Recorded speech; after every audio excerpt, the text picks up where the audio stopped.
This video explores real events from an educational and investigative perspective. It's shared with respect for everyone affected, focusing on understanding what happened and why. True crime isn't just about what happened, it's about understanding why. If you value that approach, consider subscribing. Your support through likes helps this content reach others who think the same way. Now then, from the outside, the Washington Navy Yard was one of the most secure facilities in the country. Armed guards, controlled access points, layers of clearance, and yet, on a Monday morning, someone walked inside carrying a weapon, completely unnoticed. What makes this case so significant isn't just what happened inside that building. It's how many warning signs were already there, and how none of them stopped it. Aaron Alexis was 34 years old. On paper, his life followed a path that suggested stability. He had served in the United States Navy Reserve. He had training, structure, and experience inside a system built on discipline and routine. Later, he transitioned into contract work. That role still connected him to military environments, including secure facilities. It meant access, it meant clearance, and it meant trust. From the outside, nothing about that trajectory seemed unusual, but there was something about his recent behavior that didn't quite add up. People who interacted with him in the months leading up to September noticed subtle shifts. Nothing dramatic at first, just small changes in how he communicated, how he carried himself, the kinds of concerns he brought up in conversation. Looking back, the signs were there. At the time, nobody fully understood what they meant. To understand why this case unfolded the way it did, we need to look at what was happening beneath the surface. Alexis had a history that included prior incidents, encounters that individually might have seemed isolated. In one situation, he reported a conflict involving perceived threats. In another, there were concerns raised about his behavior during a dispute. None of these events on their own triggered a full reassessment of his access, and that's where things start to take a turn. Because in complex systems, risk isn't always about one major event, it's about patterns. Small signals that, when viewed together, tell a much bigger story. Experts often refer to this as behavioral escalation, a gradual shift in thinking, perception, and response to the world around someone. And in Alexis's case, that pattern was becoming increasingly visible. He had recently stayed at a hotel where he began reporting something unusual. He told people he believed he was being affected by external forces, that something was interfering with him while he was trying to sleep. He described it as a kind of disturbance, something he couldn't fully explain but felt was real. From a psychological standpoint, this kind of belief can reflect a deeper shift in perception. When someone begins to interpret ordinary experiences as external control or interference, it often signals a disconnect between internal thoughts and external reality. It's not something that develops overnight. It builds quietly and often without intervention. What's important here is not to jump to conclusions, but to understand the pattern. People experiencing this type of distress may genuinely feel threatened. The experience is real to them even if the cause isn't grounded in physical reality, and that can lead to changes in behavior, increased isolation, heightened suspicion, a growing sense that something is wrong, but without a clear explanation others can see. This is where early intervention becomes critical, because once that belief system starts reinforcing itself, it becomes harder to challenge, and that's what makes cases like this so significant. At the same time, Alexis was still functioning within structured environments. He had access credentials. He was working. He was moving through secure spaces without raising immediate alarms. And that creates a difficult situation for institutions. How do you identify risk when someone appears functional on the surface? How do you act on warning signs that don't yet fit into a clear category? These are questions that organizations continue to struggle with, even today. There was also something else. A pattern in how Alexis interacted with the world around him. Reports suggested he was becoming more withdrawn, more focused on internal concerns rather than external connections. Again, not unusual in isolation, but combined with everything else, it starts to form a clearer picture. This wasn't sudden, it was building. From a criminological standpoint, cases like this often challenge the idea of unpredictability. Because while the final outcome may seem sudden, the underlying process usually isn't. It's a series of small shifts, perception changes, behavioral adjustments, missed opportunities for intervention. Each one on its own might not seem urgent. Together, they create momentum. And here's the detail that changes everything. Despite these concerns, despite prior incidents and unusual reports, Alexis still had access to a highly secure environment. He could enter, move freely, carry out his work. The system, in effect, still recognized him as authorized. This becomes a critical factor later, because access isn't just about physical entry. It's about trust built into a system. And when that trust isn't reevaluated in time, it can create vulnerabilities that aren't immediately visible. By early September, nothing outwardly signaled what was about to happen. There were no alarms, no urgent interventions, no system-wide alerts, just a continuation of routine, and that's often how these situations unfold. Not with a sudden break, but with a gradual drift towards something nobody fully anticipates.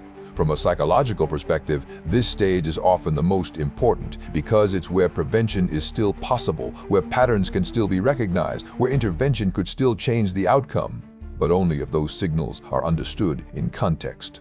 And this is what makes this case so significant, not just what happened next, but everything that led up to it, every missed connection, every overlooked detail, every moment where the trajectory could have changed. Because on the morning of September 16th, that pattern finally broke. And what followed would force investigators and institutions to confront a much deeper question. Not just how this happened, but why it wasn't stopped. The morning of September 16th began like any other at the Washington Navy Yard. Employees arrived early, contractors checked in, security procedures moved at a steady, familiar pace. For most people inside the facility, it was just another Monday. Routine, predictable. And that's exactly what made what followed so difficult to process. Aaron Alexis arrived at the Navy Yard in the morning hours. He entered through a parking area, a route he had used before. His credentials allowed him access, and nothing at that moment triggered concern. From the system's perspective, everything appeared normal. But there was just one problem. Nobody expected anything to be wrong. Once inside, Alexis made his way into the building where he was assigned to work. At some point, he assembled a firearm he had brought in parts. There was no immediate interruption, no early detection, and that detail would become critically important later, because it showed how easily routine can override suspicion, especially in environments where people are used to seeing the same faces every day. As the morning continued, something shifted.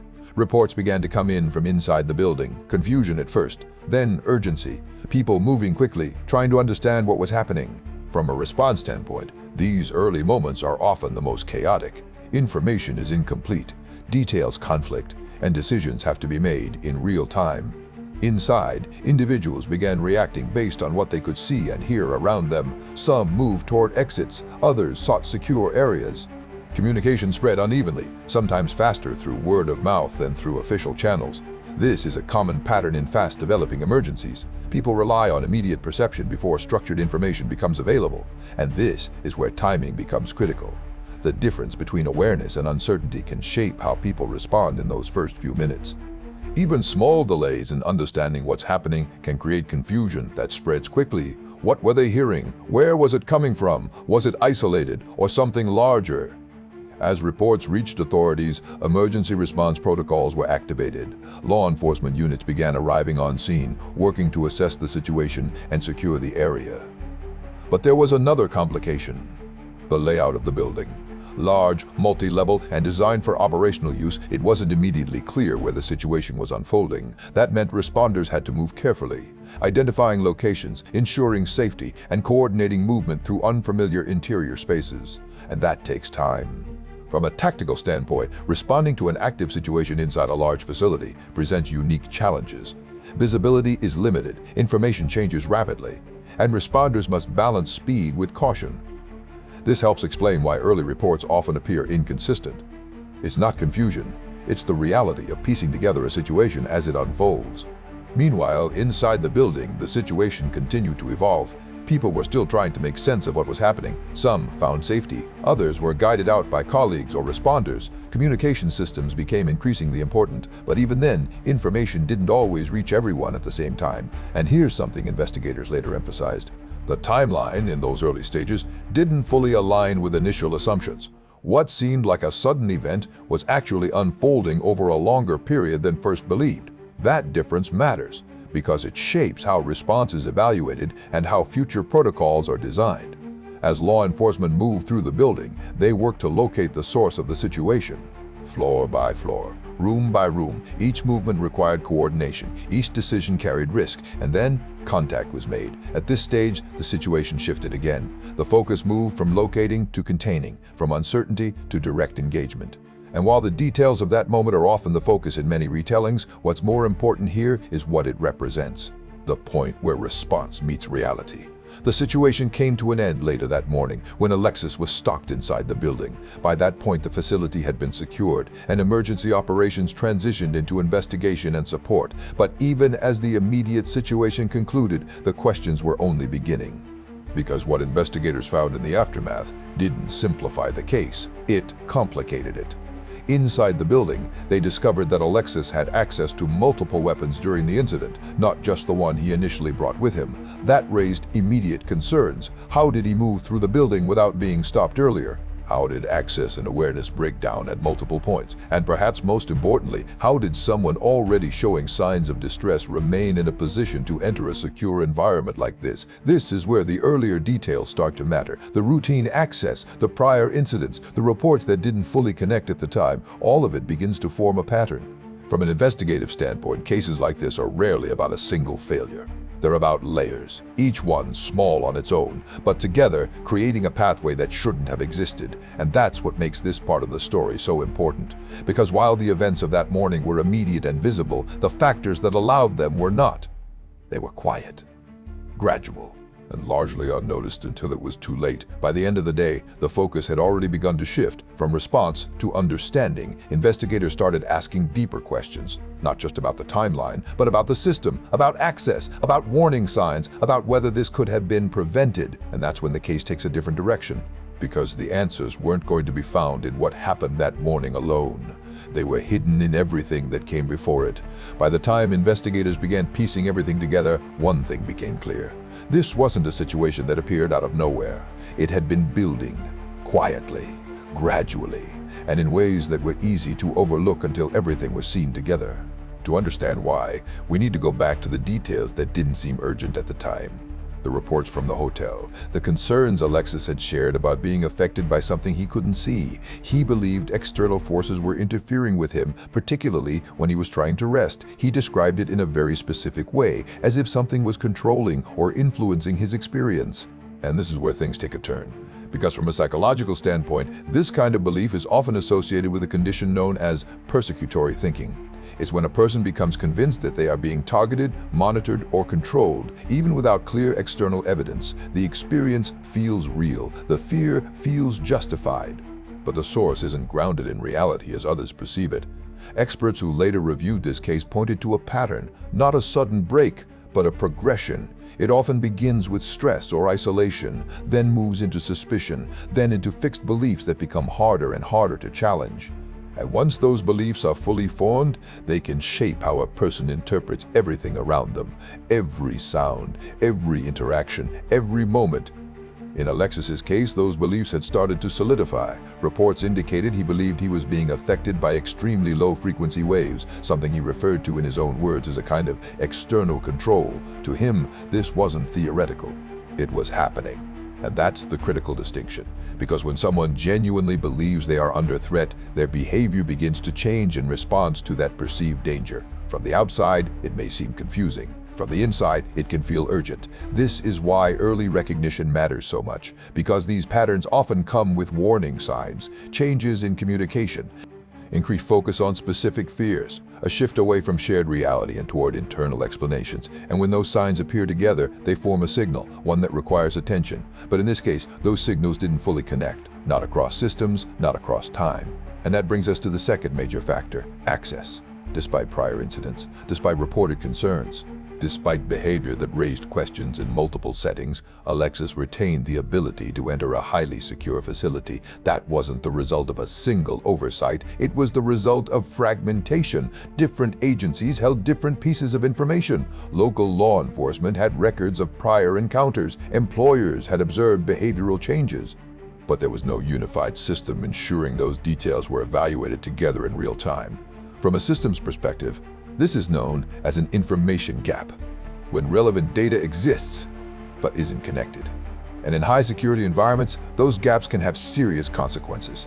This case exposed exactly that, a breakdown not just in judgment, but in coordination. What's interesting from a psychological standpoint is how these two elements intersect: internal perception and external access. On one side, you have an individual whose understanding of reality is shifting. On the other, a system that continues to treat that individual as fully cleared and stable. Those two things together create risk. Not immediately, but progressively. And that's what makes this case so significant, because it wasn't just about one person's behavior, it was about how that behavior interacted with a system that wasn't designed to respond to gradual change. In the aftermath, multiple investigations were launched, not just to reconstruct what happened, but to understand what failed. Security clearance processes were reviewed, background check procedures were examined. Communication between agencies became a major focus, and changes followed. Policies were updated to improve how behavioral concerns are reported and evaluated. Greater emphasis was placed on continuous monitoring, not just initial clearance, and systems were adjusted to better share information across agencies. These changes didn't happen in isolation. They were a direct response to what this case revealed. Because one of the key lessons here is this: risk isn't always visible in a single moment. It's often distributed across time, across interactions, across systems, and unless those pieces are connected, the full picture never emerges. This case also highlights something important about perception. From the outside, Alexis may have appeared functional, present, capable of completing tasks, but internally his experience was very different, and that's a challenge that extends far beyond this one case, because identifying when someone is struggling, especially when it's not immediately visible, requires awareness, communication, and systems that can respond appropriately. This is why experts emphasize early intervention, not as a reaction to a single event, but as a response to patterns. Looking back, the signs were there. They just weren't seen as part of a larger picture, and that's the part that continues to matter. Not just for understanding this case, but for preventing future ones. Because the question isn't just what happened, it's what can be learned from it. How do organizations recognize behavioral change earlier? How do systems share information more effectively? How do individuals receive support before situations escalate? These are the questions that remain, and they are the reason this case continues to be studied. Because at its core, this isn't just a story about a single day. It's a story about everything that led up to it.